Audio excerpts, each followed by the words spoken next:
আর পুতিনের সাথে জেলেনস্কির বৈঠকের ব্যবস্থা করছেন ট্রাম্প। এর আগে হোয়াইট হাউসে জেলেনস্কি ও ইউরোপীয় নেতাদের বৈঠক ছিল উষ্ণতায় ভরপুর। ট্রাম্পকে তুষ্ট রাখতে জেলেনস্কির পাশাপাশি মনোযোগী ছিলেন ইউরোপীয় নেতারাও। এদিকে 6,000-এরও বেশি বিদেশি শিক্ষার্থীর ভিসা বাতিল করেছে যুক্তরাষ্ট্র।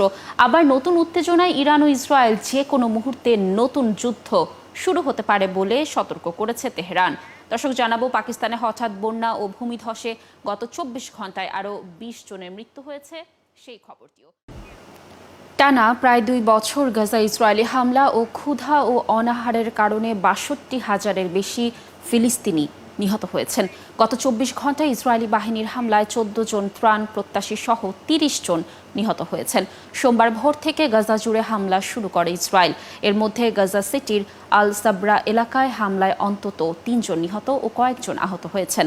স্থানীয় গণমাধ্যম জানিয়েছে নিহতদের মধ্যে সাংবাদিক ইসলাম আল কৌমিও রয়েছেন। এদিকে ইসরায়েল বৃহত্তম গাজা সিটিতে হামলা জোরদার করছে। এই শহরটি এখন ধ্বংসস্তূপে পরিণত হয়েছে। ইসরায়েল এই শহরটি দখল করে দক্ষিণাঞ্চলে কয়েক হাজার মানুষকে জোরপূর্বক বাস্তুচ্যুত করার পরিকল্পনা করছে। যারা ইতোমধ্যেই একাধিকবার বাস্তুচ্যুত হয়েছেন তারা আবারও গাজা সিটি ছেড়ে যাচ্ছেন, তবে অনেকে রয়ে গেছেন। গত রবিবারও শহরটির হামলার মূল লক্ষ্য ছিল, সেদিন প্রায় 60 জন নিহত হন। একই সময়ে ইসরায়েল অল্প কয়েকটি স্বাস্থ্যকেন্দ্রকেও। হোয়াইট হাউসে ইউক্রেনের প্রেসিডেন্ট ভলোদিমির জেলেনস্কি ও ডোনাল্ড ট্রাম্পের বৈঠকের গুরুত্বপূর্ণ বিষয় ছিল ইউরোপীয় নেতাদের অংশগ্রহণ। ইউক্রেনের নিরাপত্তা নিশ্চিত করার বিষয়টি বারবার সামনে আনেন ইউরোপের নেতারা। তাদের দাবি, ইউরোপের বিভিন্ন দেশ এ নিশ্চয়তা দেবে যার সমন্বয় করবে যুক্তরাষ্ট্র। ইইউ নেতারা আগামী কয়েকদিন এসব পদক্ষেপ নিয়ে কাজ করবেন বলে জানান। বিস্তারিত মনিরুজ্জামান বাবুর প্রতিবেদনে। হোয়াইট হাউসে সোমবার দিনটি অন্যান্য দিনের চেয়ে বিশেষ গুরুত্ববাহী একটি দিন হয়েই থাকবে। ইউরোপের প্রভাবশালী নেতারা ইউক্রেন নিয়ে গুরুত্বপূর্ণ আলোচনার জন্য সেখানে একসঙ্গে হাজির হয়েছিলেন, যা ছিল বিরল ঘটনা। বৈঠকে ইউক্রেন যুদ্ধ শেষ করার পাশাপাশি দেশটির নিরাপত্তা নিশ্চিত করার বিষয়টি তুলে ধরেন ইউরোপের নেতারা। ফরাসি প্রেসিডেন্ট ইমানুয়েল ম্যাক্রো বলেছেন, এই আলোচনার সবচেয়ে গুরুত্বপূর্ণ ফলাফল হল ইউক্রেনের জন্য নিরাপত্তা গ্যারান্টি নিয়ে যুক্তরাষ্ট্রের প্রতিশ্রুতি। আমরা বেশ কয়েকটি গুরুত্বপূর্ণ বিষয় একমত হয়েছি, যা কয়েকদিন বা সপ্তাহ আগেও স্পষ্ট ছিল না। প্রথম এবং সবচেয়ে গুরুত্বপূর্ণ বিষয় ছিল নিরাপত্তা পরিকল্পনা আরও উন্নত করার জন্য যুক্তরাষ্ট্রের প্রতিশ্রুতি। যুক্তরাজ্যের প্রধানমন্ত্রী কিয়ার স্টারমারও গুরুত্ব দিয়েছেন ইউক্রেনের নিরাপত্তার বিষয়ে।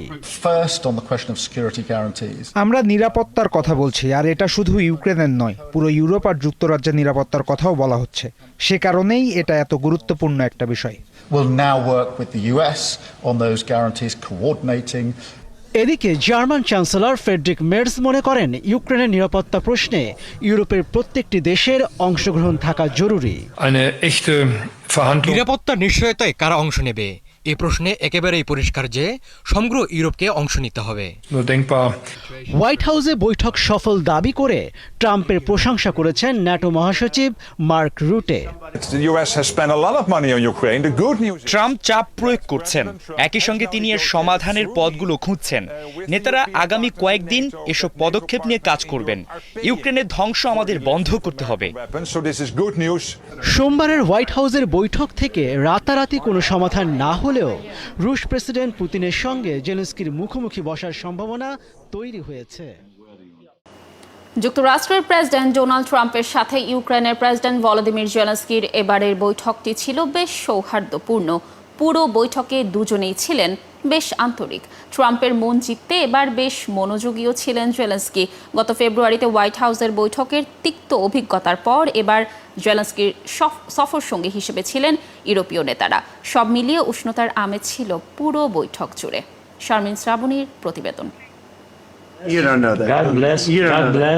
গত ফেব্রুয়ারিতে ওভাল অফিসে মার্কিন প্রেসিডেন্ট ডোনাল্ড ট্রাম্পের সঙ্গে বৈঠকে বেশ তিক্ততা হয়েছিল ইউক্রেনের প্রেসিডেন্ট ভলোদিমির জেলেনস্কির। কিন্তু এবার মার্কিন নেতার মন জয় করতে জেলেনস্কি শুরু থেকেই নেন ভিন্ন কৌশল। ট্রাম্পও শুরু থেকেই ছিলেন আন্তরিক। জেলেনস্কিকে শুরুতে উষ্ণ অভ্যর্থনা জানান মার্কিন প্রেসিডেন্ট। জেলেনস্কির এবারের সফর যেন হোয়াইট হাউস এনে দিয়েছে উৎসবের বার্তা। সবার ব্যস্ততায় আপাতদৃষ্টিতে তেমনটাই মনে হচ্ছিল। গত বৈঠকে হোয়াইট হাউসে গিয়ে মার্কিন সহায়তার জন্য যথেষ্ট কৃতজ্ঞতা প্রকাশ না করায় ভাইস প্রেসিডেন্ট জেডি ভ্যান্সের তিরস্কারের শিকার হয়েছিলেন ইউক্রেনের প্রেসিডেন্ট। কিন্তু এবার বৈঠক শুরু হওয়ার মাত্র কয়েক মিনিটের মধ্যে ট্রাম্পকে অন্তত 6 বার ধন্যবাদ বলেছেন তিনি। তাছাড়া গতবার জেলেনস্কির পোশাক নিয়েও কটাক্ষ করেছিলেন ট্রাম্প। ফলে এবার তিনি সামরিক পোশাকের বদলে গাঢ় রঙের স্যুট পরেছিলেন। তা দেখে ট্রাম্প হালকা ঠাট্টা করে বলেন, আজ বেশ সাজগোজ করে এসেছেন। দুজনের সম্পর্ককে ব্যক্তিগত পর্যায়ে নিয়ে যাওয়ার চেষ্টাও করেছেন ইউক্রেনীয় প্রেসিডেন্ট।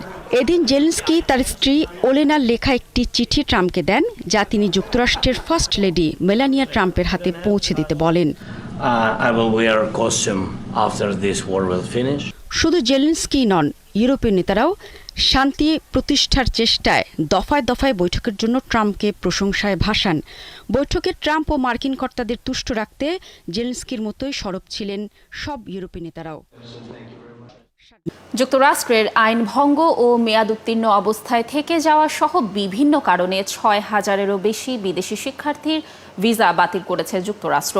মঙ্গলবার মার্কিন স্টেট ডিপার্টমেন্টের বরাত দিয়ে এক প্রতিবেদনে এই তথ্য জানিয়েছে ব্রিটিশ সংবাদ মাধ্যম বিবিসি জানায়, ট্রাম্প প্রশাসনের কঠোর অভিবাসন নীতি ও আন্তর্জাতিক শিক্ষার্থীদের ওপর নজরদারির অংশ হিসেবেই এই পদক্ষেপ নেওয়া হয়েছে।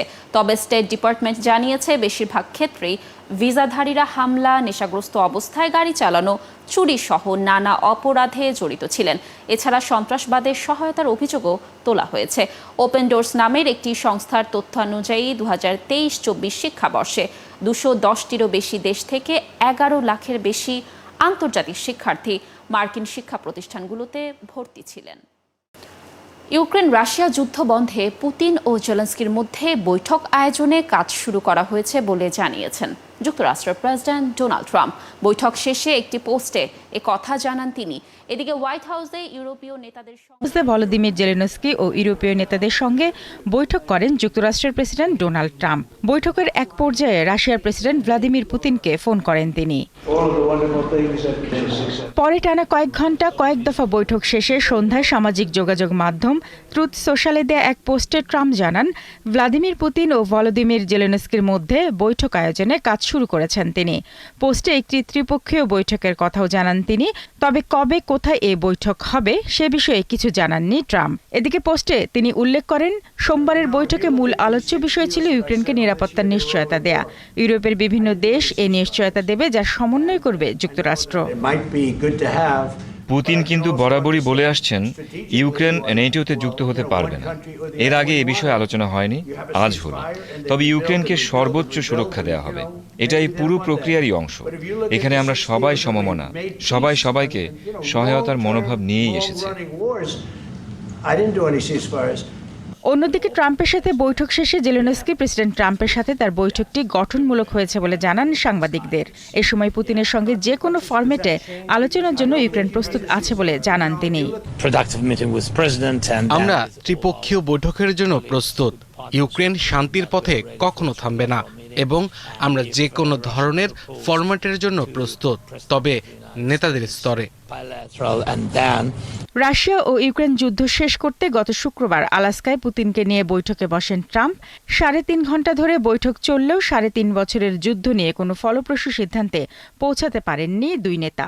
এরপরই জেলেনস্কিকে হোয়াইট হাউসে আমন্ত্রণ জানান ট্রাম্প। তার সেই আমন্ত্রণেই সোমবার ওয়াশিংটনে পা পড়ে জেলেনস্কির। আঞ্চলিক মধ্যস্থতাকারীদের সর্বশেষ যুদ্ধবিরতির প্রস্তাবে ফিলিস্তিনি সশস্ত্র সংগঠন হামাস এর অংশ হিসেবে জিম্মি বন্দি বিনিময় প্রক্রিয়াও অন্তর্ভুক্ত থাকবে বলে জানিয়েছে তারা। এক ফিলিস্তিনি কর্মকর্তা জানান, মিশর ও কাতারের প্রস্তাবিত এই পরিকল্পনা যুক্তরাষ্ট্রের বিশেষ দূত স্টিভ উইটকফের দেয়া কাঠামোর ওপর ভিত্তি করে তৈরি। এতে 60 দিনের অস্থায়ী যুদ্ধবিরতির সময়সীমায় ধাপে ধাপে হামাসের হাতে থাকা প্রায় অর্ধেক জিম্মিকে মুক্তির কথা বলা হয়েছে। এদের মধ্যে প্রায় 20 জন জীবিত বলে ধারণা করা হচ্ছে। একই সময়ে স্থায়ী যুদ্ধবিরতি ও গাজা থেকে ইসরায়েলি সেনা প্রত্যাহার নিয়ে আলোচনা চলবে। এ বিষয়ে ইসরায়েলের পক্ষ থেকে তাৎক্ষণিক কোনো প্রতিক্রিয়া পাওয়া যায়নি। ইসরায়েলের সঙ্গে যে কোনো মুহূর্তে নতুন যুদ্ধ শুরু হতে পারে বলে সতর্ক করেছে ইরান। দেশটির ডেপুটি প্রেসিডেন্ট মোহাম্মদ রেজা আরেফ বলেছেন, জুনের যুদ্ধের পর যে পরিস্থিতি বিরাজ করছে তা কেবল অস্থায়ী বিরতি। তিনি বলেন, প্রতি মুহূর্তে সংঘাতের জন্য প্রস্তুত থাকতে হবে। কোনো যুদ্ধবিরতি চলছে না, বরং শত্রুতার সাময়িক বিরতি চলছে। এর আগে রবিবার ইরানের সর্বোচ্চ নেতা আয়াতুল্লাহ খামেনি সামরিক উপদেষ্টা ইয়াহইয়া রাহিম সাফাভি বলেছিলেন, এখনও যুদ্ধের অবস্থাতেই আছে ইরান, যে কোনো সময় পরিস্থিতি ভেঙে পড়তে পারে। কোনো প্রোটোকল বা চুক্তি নেই।